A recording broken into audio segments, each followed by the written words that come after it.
as you discussed in the earlier, your live thing also, like on 8th of November here, the demonetization happened. Overnight, our currencies got into a Yes. paper, and still it had a, you can defined value 80%, 60%.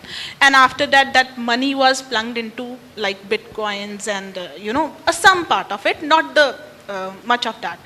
Then after that, December happened, then we are living in an economy where there is a geographical arbitrage too much. If it is, Bitcoin is $987 somewhere trading in US, here we have more than 1100 or Yes. more than $1,000. Yes. See, near about on, where the 11th March, where the SEC decision has to come on ETF or something from in US, at that point of time, in India and all over the world, the Bitcoin value goes up to 98,000 rupees in India, or you can say 1,200 plus in dollars, right? And my question it is that how can we go through this geographical arbitrage? Okay, very good. So arbitrage is the process of diminishing the difference in price in open markets in a commodity that is traded at a different price, right? And arbitrage is something that is done by individuals who use the opportunity of the difference in price to trade that difference until it diminishes to zero. Fully functioning open markets have very, very small spreads between geographies. And the reason is that if spreads emerge, if differences in price emerge, they can be exploited for profit, which will lead to them very quickly closing again, right? This is the normal operation of markets. What happens when that fails, and why does it fail? Well, the problem here is not Bitcoin, because the problem is currency controls. If Bitcoin is worth $1,200 here and $900 in the US, the very simple answer, the obvious answer is, I buy Bitcoin in the US and I sell it in India.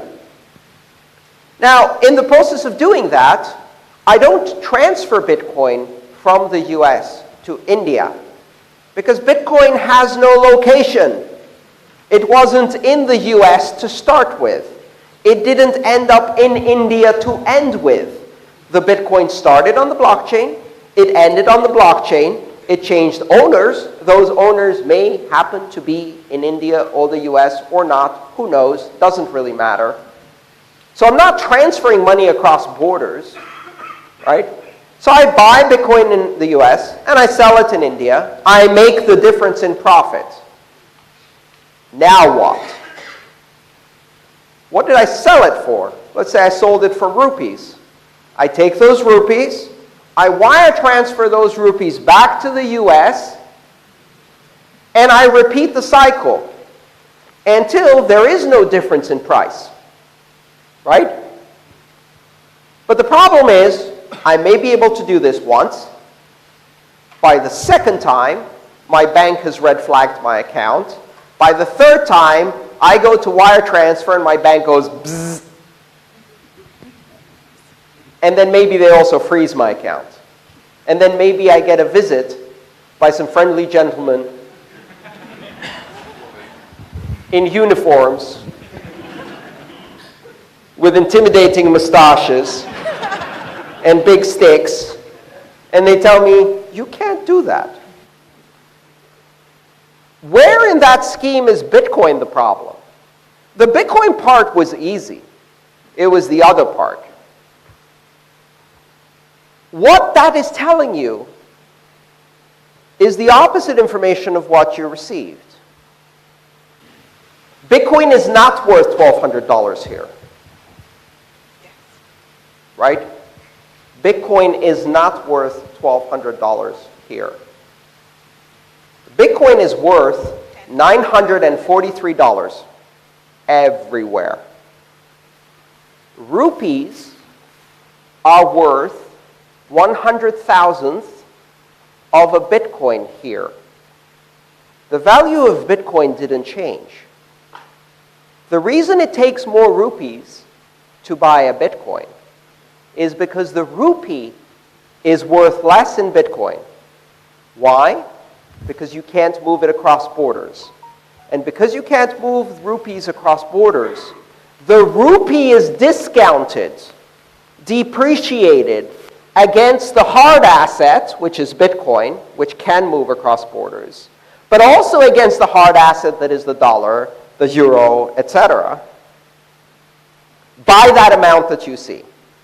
The problem isn't that Bitcoin is 20% more expensive here. The problem is that the rupee is worth 20% less in Bitcoin than the dollar is. And the reason for that is because it's difficult to move rupees out of the country. The market is sending you a signal. It is telling you a truth. It is conducting price discovery. And it is telling you, rupees in a bank account here are worth less than money that can move across borders because they cannot move across borders. It is telling you something about your rupees. It's telling you nothing about Bitcoin. Bitcoin's value didn't change.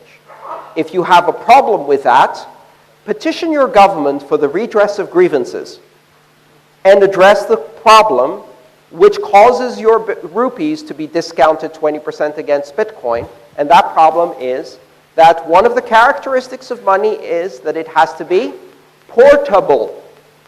And your rupees are not as portable.